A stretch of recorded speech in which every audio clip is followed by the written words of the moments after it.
unlimited visibility in 180 degrees.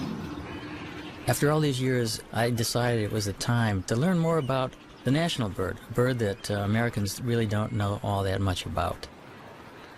And so we set out to discover their secret life, how they breed, how they hunt, to depict a real predator, a chaser of ducks, a catcher of game. And what we found was in some ways incredibly mind-blowing. They will face any kind of threat with full force, and they won't hold back. Here's a couple more chasing each other down here. Look at, they're gonna come by. We're gonna get some shots.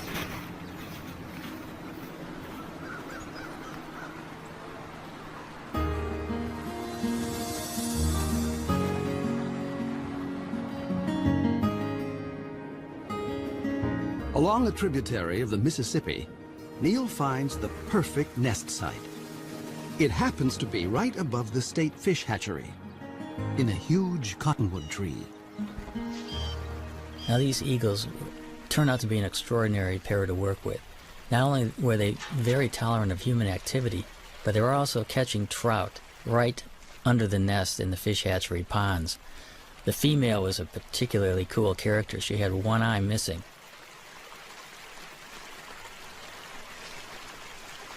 Watching these birds work on the nest in the dead of winter was really something.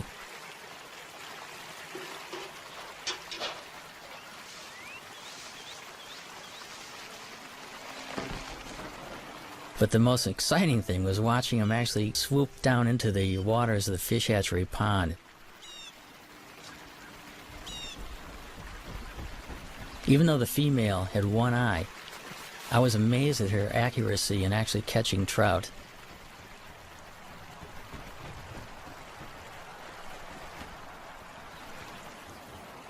There was no toleration of trespassers. The nest site is the nucleus of their activities, and they have to protect the resources right near the nest. Any other eagle that would come anywhere near that fish hatchery pond would be chased off. It's a demonstration, too, of speed and agility. The maneuvers were remarkable through the branches. And that is one of the things that has always surprised me about this species, how fast they are.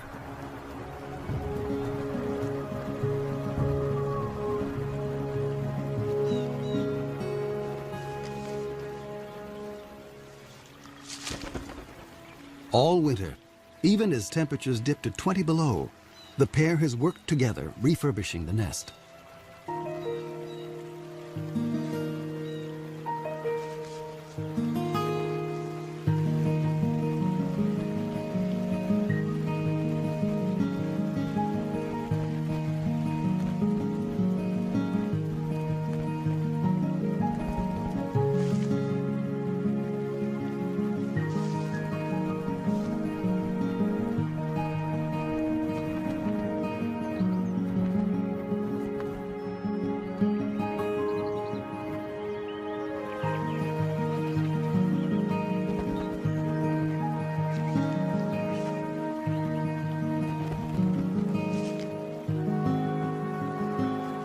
I think a lot of the nest building activity is part of pair bonding because they have to get their act together as a matter of survival.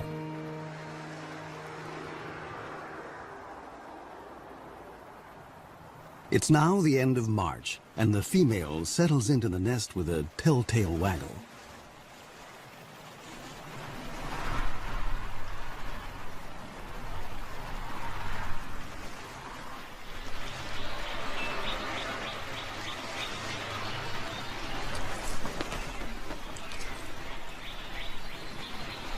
Bald eagles normally lay 2 to 3 eggs.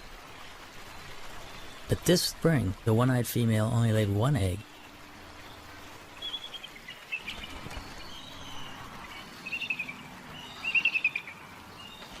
The couple begins a daily routine. For 5 long weeks, they'll take turns incubating the egg. As winter ebbs, the well-practiced team seems to be headed for success. But spring is a fickle season.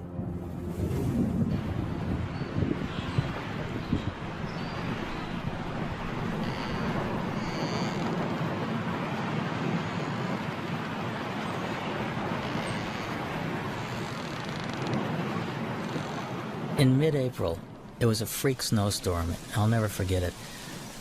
The nest was being blown around by this violent wind. The snow was going absolute horizontal, and it just kept reminding me of what these birds are facing in everyday life.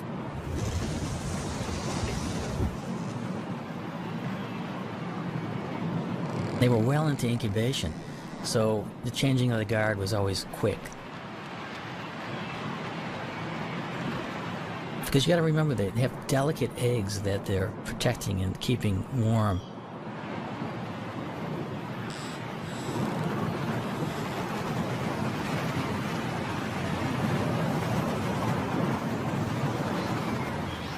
There seemed to be shifts of an hour and a half, where one eagle would sit on the egg while the other was out foraging for food.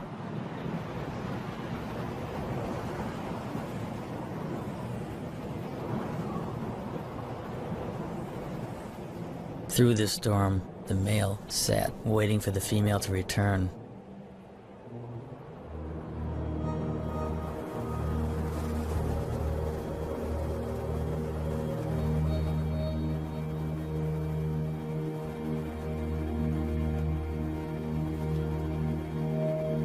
Tragically, something happened to her, we're not sure what.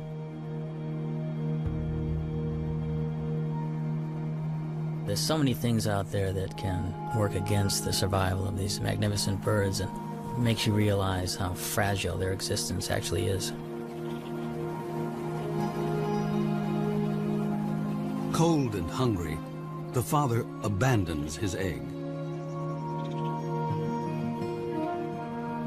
Now he has lost almost everything. He may find another mate and start all over again. But until then, he must defend his territory alone.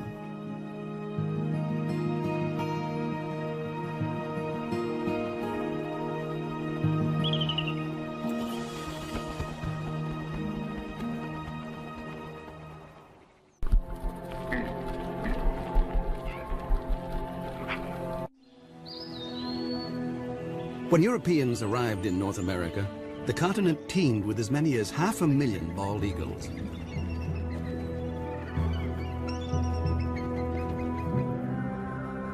But as settlers advanced, the raptors became targets, and their nesting trees fell to the blade.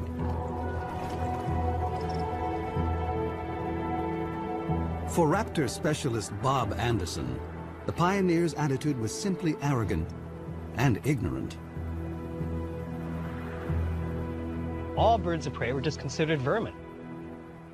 I mean, they were all chicken hawks. They were all bad birds. Be it a bald eagle, golden eagle, a red-tailed hawk, they were all shot.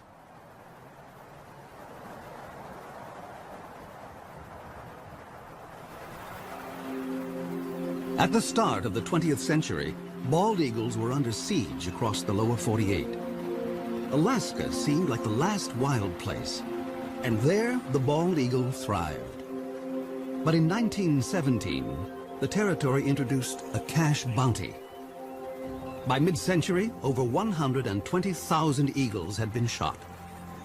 And the gravest threat was still to come. After World War II, DDT came into widespread use to control insect pests. Bald eagle numbers went from decline to freefall.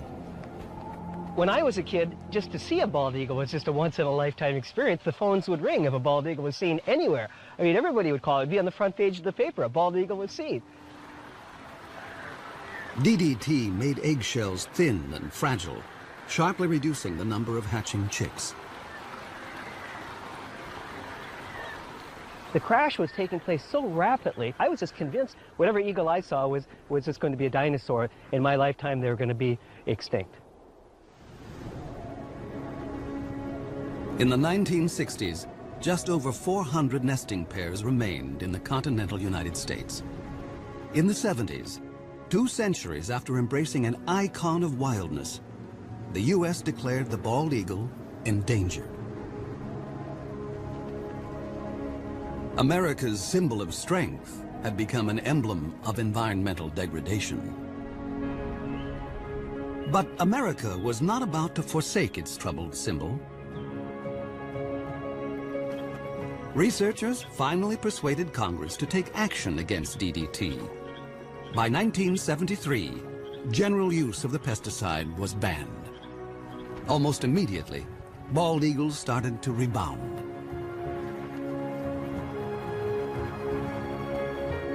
In 2007, the American eagle was removed from the endangered species list.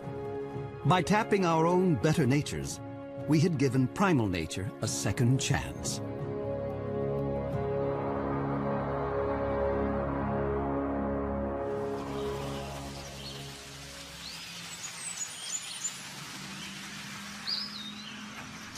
It was late summer and the eagle had left the nest.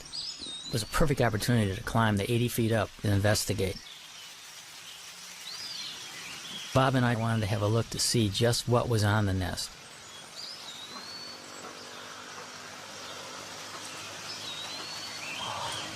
Wow. Wow, look at the food up here. Amazing. Here's a skull of some mammal, the top part of the brain of some mammal. And here we've got the remains of this is a rabbit foot. Here, let's see a little bit of the femur.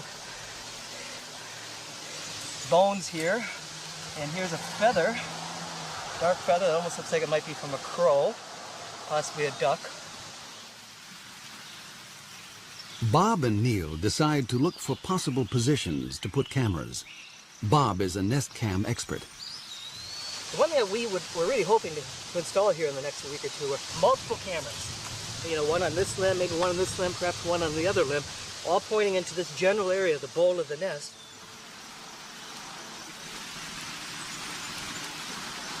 You've heard of sea legs? We have to have tree legs when working with this job.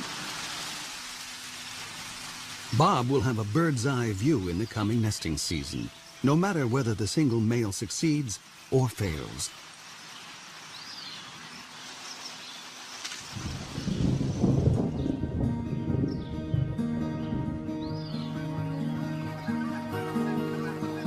October in the upper Mississippi Valley. The fall weather is mild, and eagles are free from the burdens of the nest.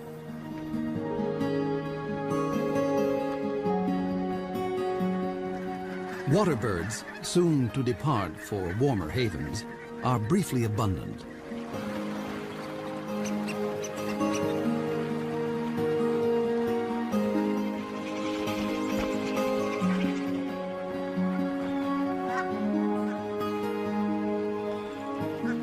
Joining the eagles that live here year-round are bald eagle migrants flying south from Canada. Some have flown 1,400 miles to find open water. This surge of eagles now turns to hunting. Bald eagles will sometimes chase mallards, but the river offers much easier prey. Coots raft together by the thousands, and these calm birds are a favorite meal. A strong wind allows an eagle the rare chance to hover like a smaller raptor, the kite.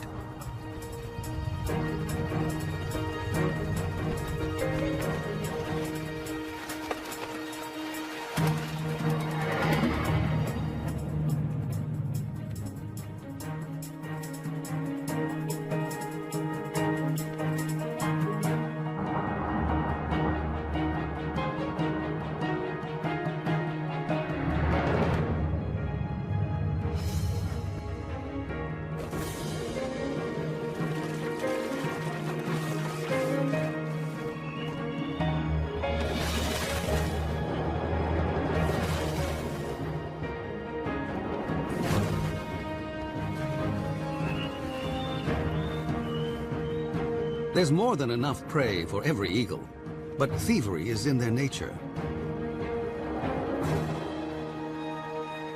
As one hunter lands at a muskrat hut, other eagles immediately try to steal his prize.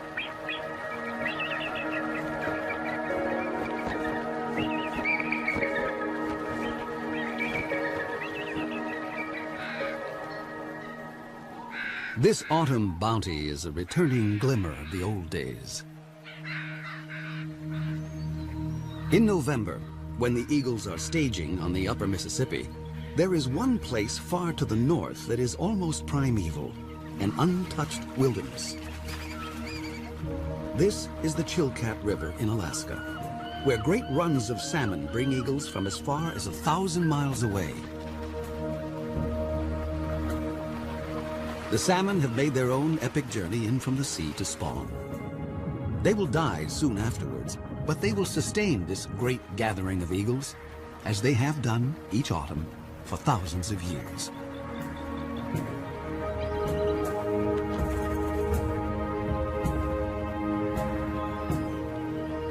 I've always wanted to go to the Chilkat, and it was not a letdown. I have never seen so many eagles in one place, and there can be as many as 2,000 in one small area of the river.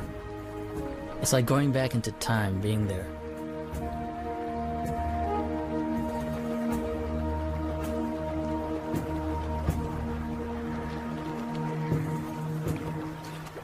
Because bald eagles do specialize often in fish, their feet are modified with tiny projections on the bottom of the toes and the pads of the feet, which actually make it easy for them to grip fish.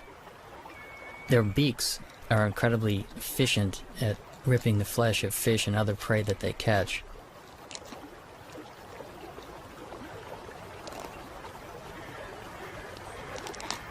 Eagles generally can go fairly long periods without eating. They have what's called a crop, which is an extension of the esophagus, which is a storage bag for food. When there's plenty of food around, they'll take advantage of it by gorging themselves. And they can actually go after a gorge for a week to 10 days without feeding if they have to. But as soon as a bald eagle catches something, you can bet that within seconds another one's going to come in and hassle it.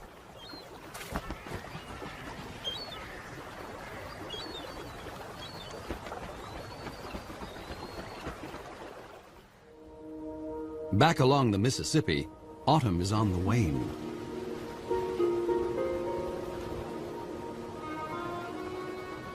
Winter makes a gentle entrance.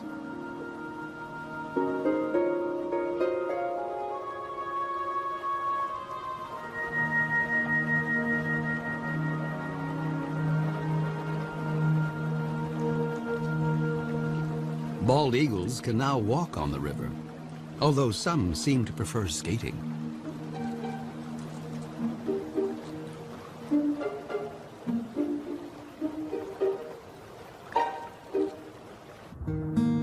Gizzard shad can still be plucked up, but they will soon be entombed in ice.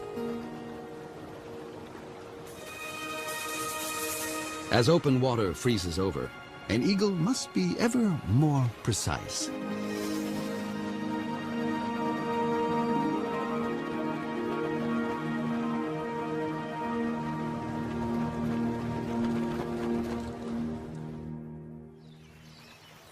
At the hatchery nest, Bob Anderson has been keeping an eye on the widowed male. The male will always make occasional visits to the nest. He still maintains the territory. He's working on his nest, adding little trinkets that might make it more attractive. This particular nest is prime property. It's located so close to a prime food source. And many eagles have been vying to get into the territory. Now that he's alone, an approaching female would be courted.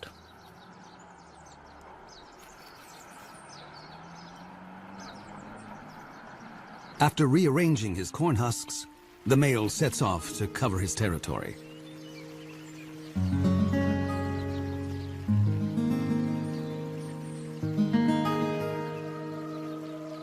But now, another eagle buzzes the nest.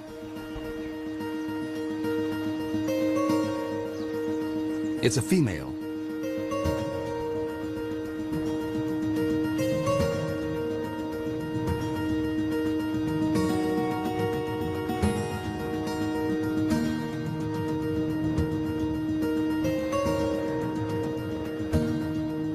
An aerial duet may be a chance for the prospective couple to size up each other's condition. A healthy eagle can cruise at 40 miles an hour in level flight. and hit 100 in a dive.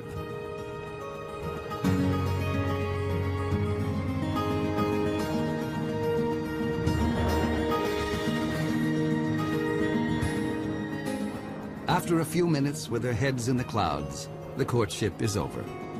Romance is a luxury. There's work to be done.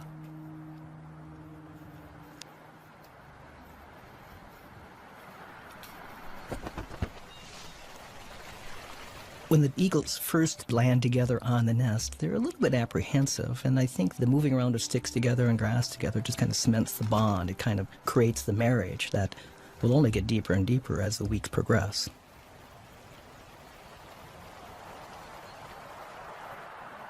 But ironically, in this situation, the male has the final say. Even though she brings a stick and tries to put it in someplace, the male will grab her stick and put it someplace else.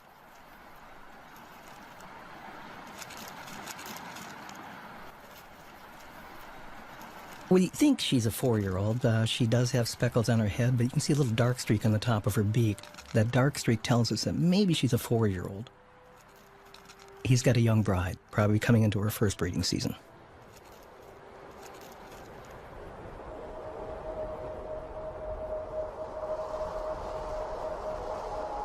Winter drains the last warmth from the river.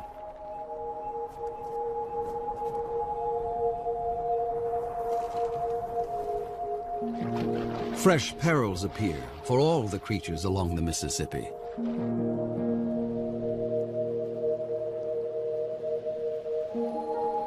And now, the most brutal season tiptoes in.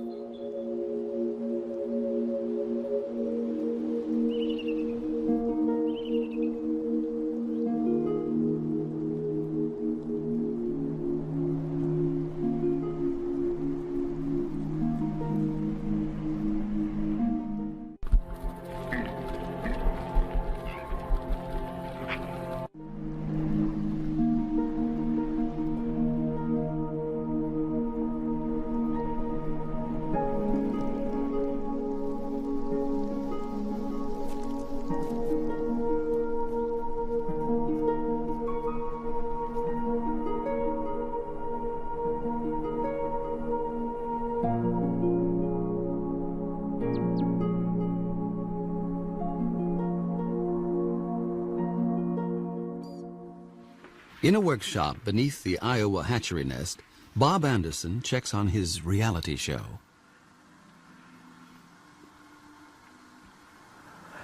I mean, what a view. What an incredible angle of looking at the American bald eagle.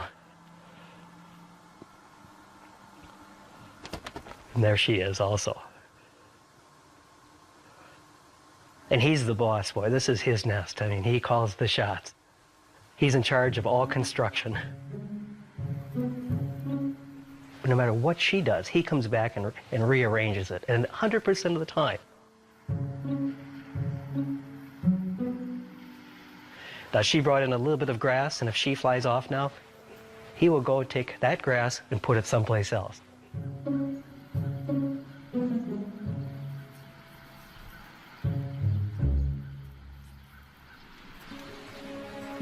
Despite squabbles over decor, the new couple is starting to embrace their common purpose.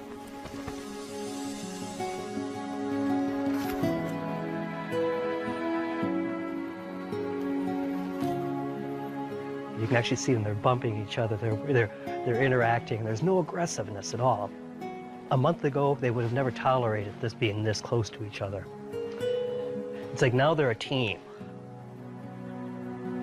We know that they're getting close to laying their eggs when you start seeing this behavior. The young female lays her quarter-pound egg before dawn.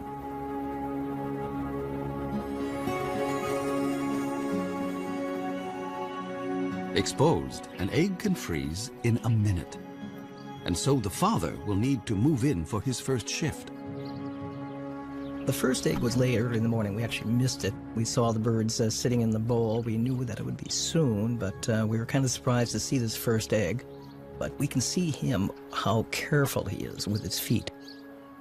His feet are balled up, and he's trying to hide his talons. He doesn't want those nails to poke a hole in that fragile egg. It's touching to watch that sensitivity that this old guy has had, you know, with many, many eggs probably in his lifetime.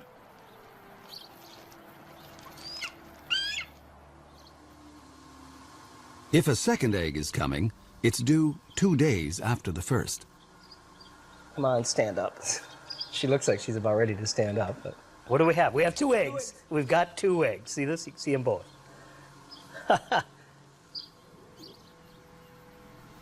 So do you feel like a papa? When they hatch, I'll feel like a papa. Yeah. Now we just have to wait 35 days from today to see our first baby. So. If eagles can feel pride or joy, the new parents must be brimming over. They will now work nearly unbroken shifts. But even such an effort can't guarantee that the eggs will hatch safely, especially since they must survive one of the longest incubations of any bird along the upper Mississippi.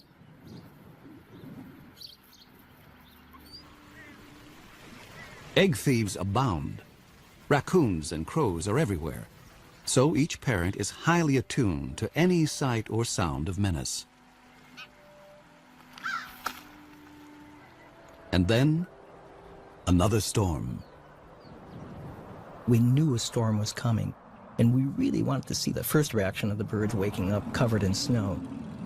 So we made sure we had our recorders running long before daylight.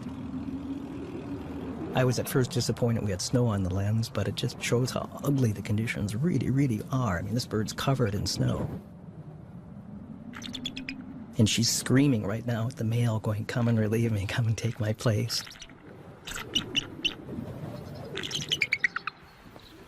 And he does.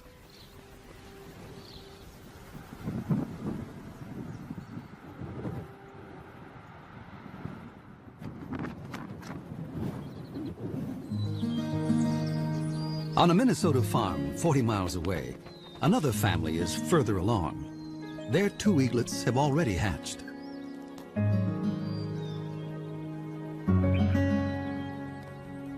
The mother feeds her 4-day-old daughter. The 2-day-old male, hardly able to hold his head up, doesn't seem to be getting a fair share. Although both parents are dedicated, they have a blind spot for one particular peril, one within the family. Sibling rivalry.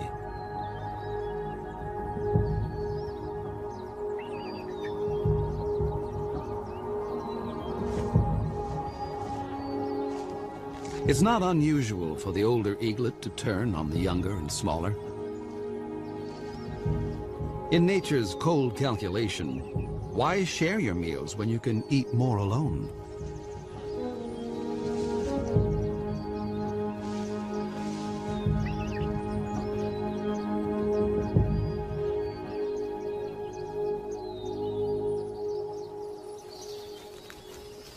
Neil has been documenting the story from a stifling blind just a stone's throw from the nest.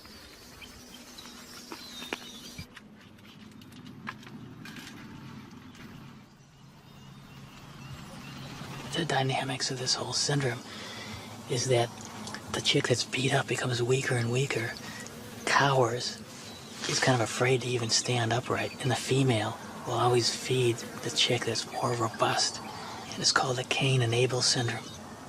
The feedings go on for about 5 to 8 minutes, sometimes maybe 12 minutes. The bigger chick is getting up to 30 or 40 pieces of food per feeding. The little one would get about 6 to 8 pieces. The last few days we've been worried a lot about whether the younger, smaller chick is going to survive or not. So we got our fingers crossed at little UD. We call him Underdog. It's gonna be okay. The battle will resolve, one way or another, and soon.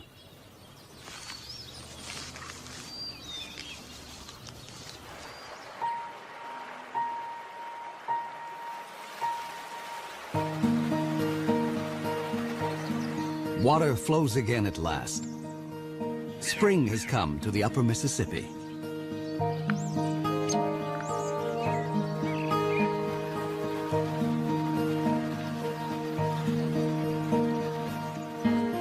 Things are looking up for all of the creatures along the river.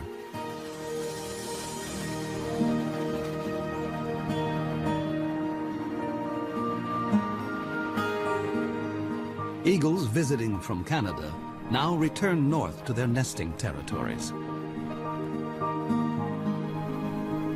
For year-round residents like the hatchery couple, spring means getting ready for eaglets.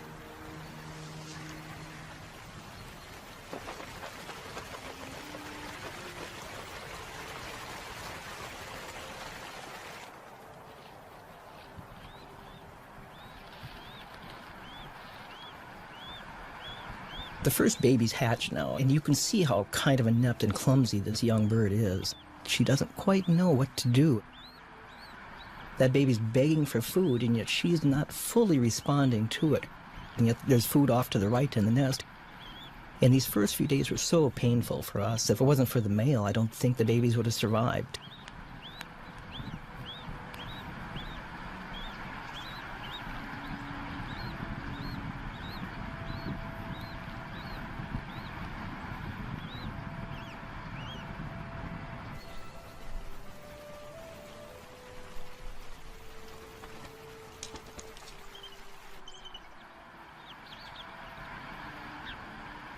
The eaglet is too exhausted to beg.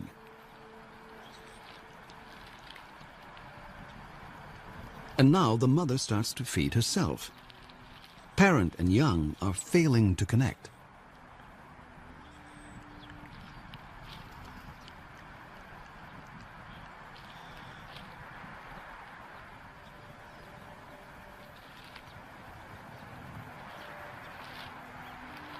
Suddenly, the mother focuses on her chick, as if seeing it for the first time.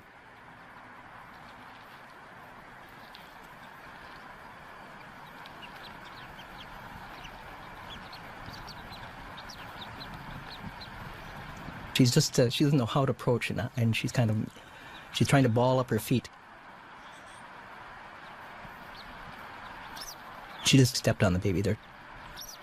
It's a lot different than a hard egg.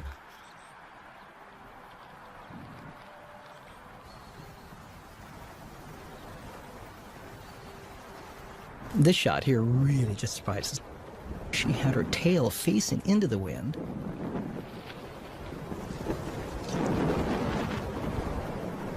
The winds gusted to 40 miles an hour.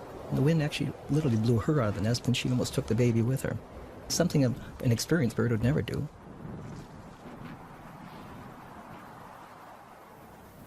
It's been a trying day, and the stakes are only going up.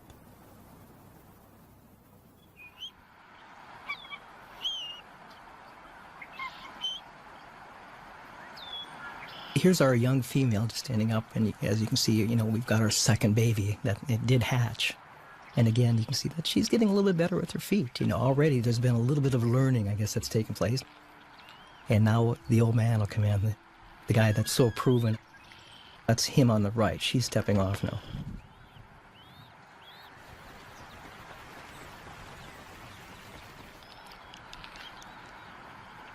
Here's the adult male. He's clearly fed babies before.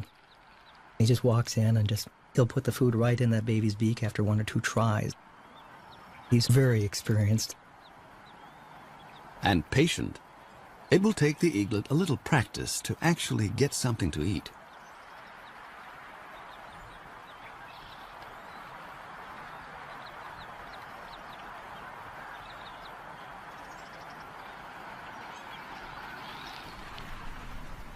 At least in this nest, there's no sign of sibling rivalry.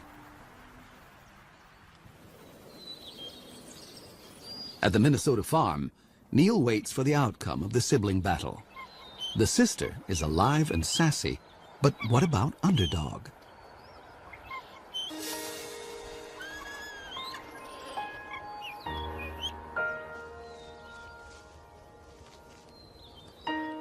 Finally, I could see that Underdog was competing. He was actually getting food offered by the female and gaining strength. Today he does look better. I think little underdog might have a chance.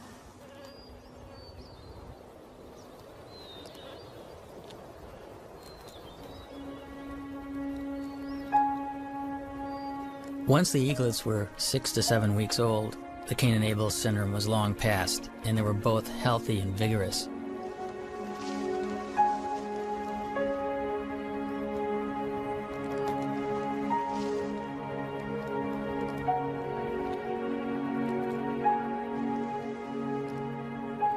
Each day these little guys will eat the equivalent of about a half a pound to a pound of fish. The demand on the parents is increasing, and they'll probably bring 4 or 5 kills to the nest during the course of a day. Sometimes their prey is killed for them. But this kind of meal is no free lunch.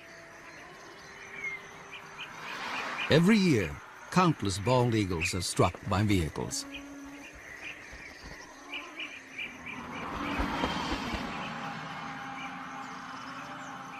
Losing either parent may hurt the young eagle's chances of fledging.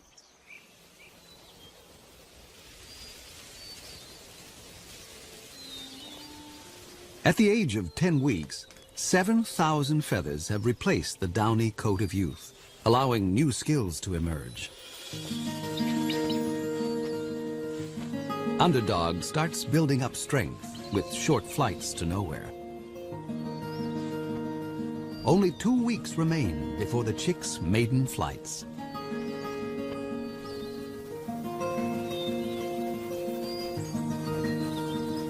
Summer along the Mississippi seems like a carefree season, but new challenges lie ahead.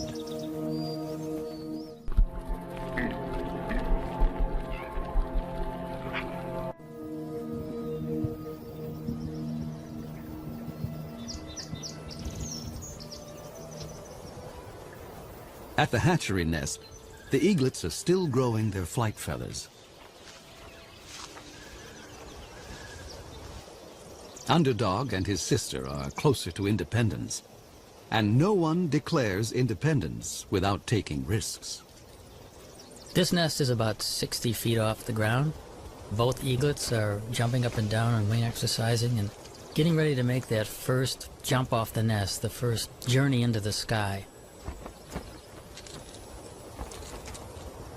Nearby, other young eagles are already on the wing. It must feel really wonderful to have your first flight underway and feel the wind rushing by.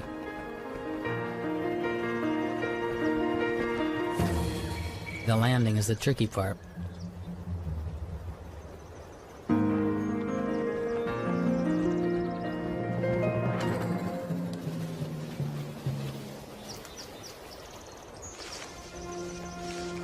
Underdog tests his engines at full power.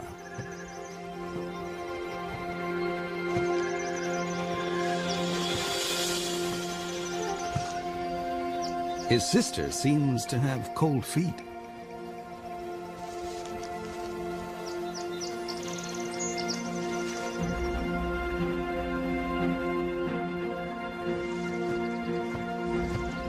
The wind picks up, and Underdog leans into it.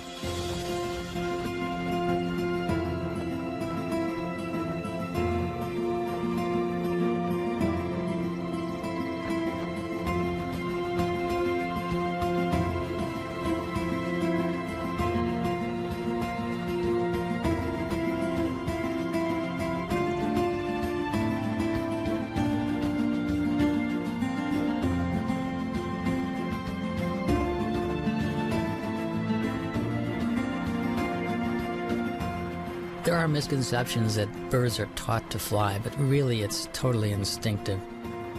They do chase their parents around, however, possibly to steal fish, and also because they're bald eagles, they're social.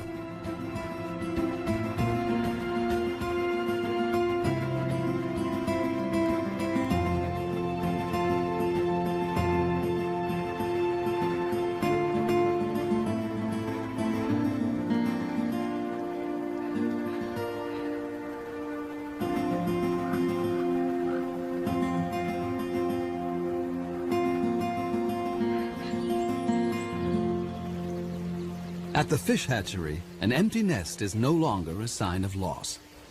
It is a sign of 2 successful fledglings who will soon join a hunting free-for-all.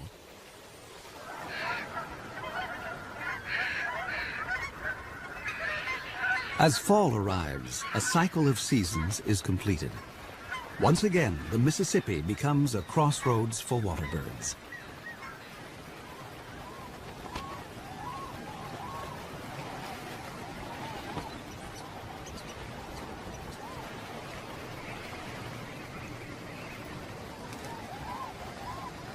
For this year's fledgling eagles, the time has come for the next big test.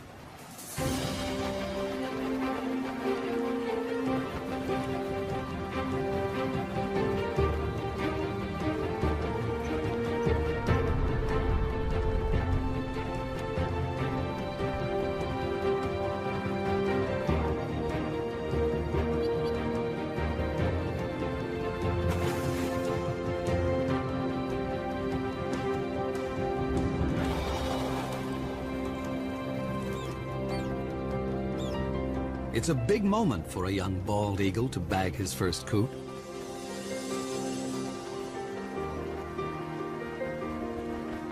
The bald eagle's a survivor.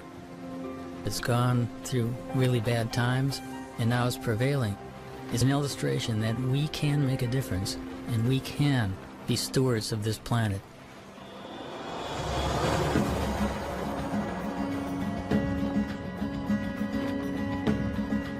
With food so plentiful, bald eagles, young and old, switch from hunting to something more like rugby.